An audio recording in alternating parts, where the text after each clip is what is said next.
రోజు 10వ లలితా సహస్రనామాన్ని గురించి తెలుసుకుందాం. శుద్ధ విద్యాంకురాకార ద్విజ పంక్తి ద్వయోజ్వల. శుద్ధ విద్య మొలకెత్తిందా అన్నట్లుగా అమ్మవారి పలువరుస ఉంది అని అంటున్నారు. శుద్ధ విద్య అంటే శ్రీ విద్యలో 16 అక్షరాలు ఉంటాయి. కయే ఈల హసకల హసకహల సకల అనే ఈ 16 అక్షరాలు ఉంటాయి. అమ్మవారి పలు వరుస కూడా ఒక్కొక్క పైన ఒక 16 కింద 16 తెల్లగా మెరుస్తూ ఉన్నాయి, ప్రకాశిస్తున్నాయి. అనుష్టుప్ ఛందస్సులో కూడా ఒక్కొక్క పాదంలో 16 అక్షరాలు ఉంటాయి. లలితా సహస్రనామాలు, లలితా త్రిశతి కూడా అనుష్టుప్ ఛందస్సులోనే ఉంది. అనుష్టుప్ ఛందస్సులో 4 పాదాలు ఉంటాయి. ఒక్కొక్క పాదంలో 8 అక్షరాలు ఉంటాయి. 2 పాదాలు ఒక భాగంగా, రెండు పాదాలు ఒక భాగంగా రావడం జరుగుతుంది. అలాగా అమ్మవారి పలు వరుస 2 పైన కింద కూడా 32 పళ్ళు కూడా ప్రకాశిస్తున్నాయి అని అర్థం. ఇక కర్పూర వీటికామోద సమాకర్ష దిగంతర.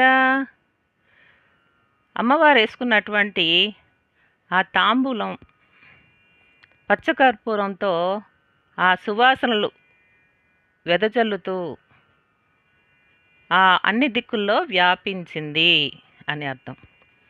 స్త్రీలు కస్తూరి కంటే 2 పాలు ఎక్కువగా పచ్చకర్పూరాన్ని వేసుకుంటారంట. ఉదాహరణకు అల్లసాని పెద్దన రచించినటువంటి మను చరిత్రలో ప్రవరుడు అంటాడు, ఈ పచ్చకర్పూరం వాసన తాంబూలం వాసన వస్తుంది కనుక ఇక్కడ ఎవరో స్త్రీమూర్తి ఉందని వరూధిని గుర్తిస్తాడు. ఆ విధంగా అమ్మవారు పచ్చకర్పూరం ఎక్కువ వేసినటువంటి తాంబూలాన్ని స్వీకరించారు.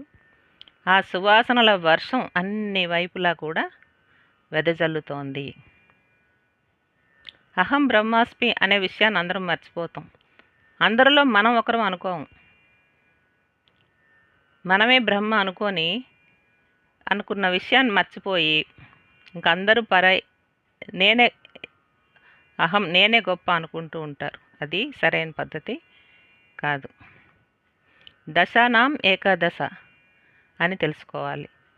పరమానంద శిష్యులు కూడా ఆ విధంగానే ఒక నది దాటుతూ 11 మంది ఒకరు చనిపోయారు అనుకున్నారట. ఎదురుగా ఉన్నటువంటి 10 మందిని లెక్కపెట్టి వాళ్ళని లెక్క పెట్టుకోవడం మర్చిపోయి, ఆ విధంగా మనం అందరిలో ఒకరిగానే భావించాలి. శుద్ధ విద్యాంకురాకార